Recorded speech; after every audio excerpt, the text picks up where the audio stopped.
Okay, I'm making the chaga video right now. We're doing chaga tea. I started a segment this morning, but really wasn't into it. I've got it rolling right now in this crock pot, and that's the best way to make it is with a crock pot. I searched for years to find chaga around here, and what I realized is that you have to go further north. It grows on the white birch trees, and it's a mushroom.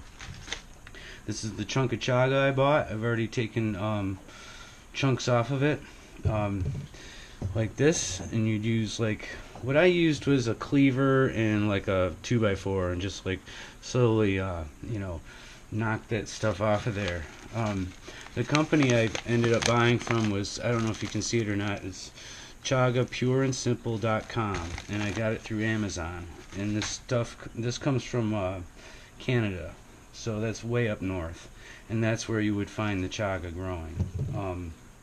So right now, what I've done is I put some of these, not these chunks, these are older ones, but these can be frozen and reused. Just seal them in a little mason jar, put them in the freezer, and they can be used up to 3 to 4, maybe 5 times.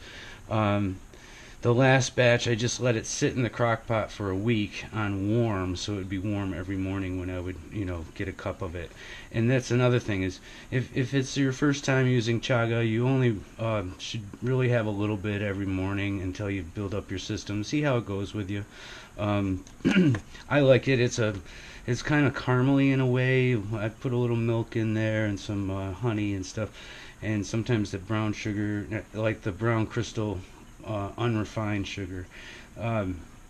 So what I'm doing now, I start off with a few chunks in there, some fresh cold water, let it go for a couple hours or until it starts bubbling, and then on high, and then I turn it to low, and this has been going for 5 hours. So you want to go at least 4 hours on low setting. You could go all night with this. It just extracts more and it makes it stronger, just like a coffee. And then, if you want to let it sit there for the week and turn it on to warm, it's pretty awesome. I mean, every morning I can get up and have a cup of this, and it's already warm. Otherwise, what I'm going to do now is take it out of this because I want to do a soup next. So what you can do is we're going to pour it in the pan, put it through this strainer, and then into mason jars for storage in the fridge. Because I want to make some soup. And so there we go.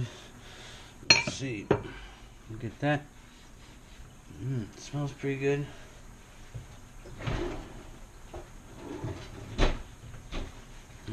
It's really hot, so you got to be careful. So pour this into this pan.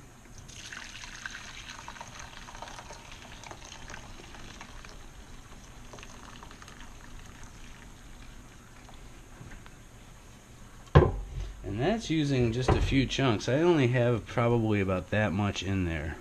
I mean, that was a double dose. That was pretty heavy duty, the last batch that I did. So I do also want to thank Shlisa Shell's channel for, they all were asking me if I should make, to do this chaga video, and that was last week. And a guy named, let's see, I'll get that straightened out. A guy named Jeff Smith reminded me to do this video, so that's also for you, Bob. So basically, we just strain it through this, any particles. The other thing on storing your chaga, you don't want to, like the main chaga piece, you don't want to keep it sealed up in a baggie or anything, because mold could start to grow on it and stuff like that. Just let it sit out. Just like I have this, this is a maitake mushroom right here that I've had sitting out. It goes through its stages and stuff like that, but now it's all brittle.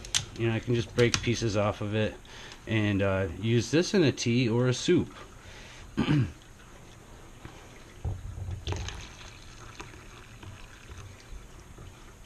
When usually I just ladle it out of this and I don't even put it through the strainer thing. But we'll do that for storing this today.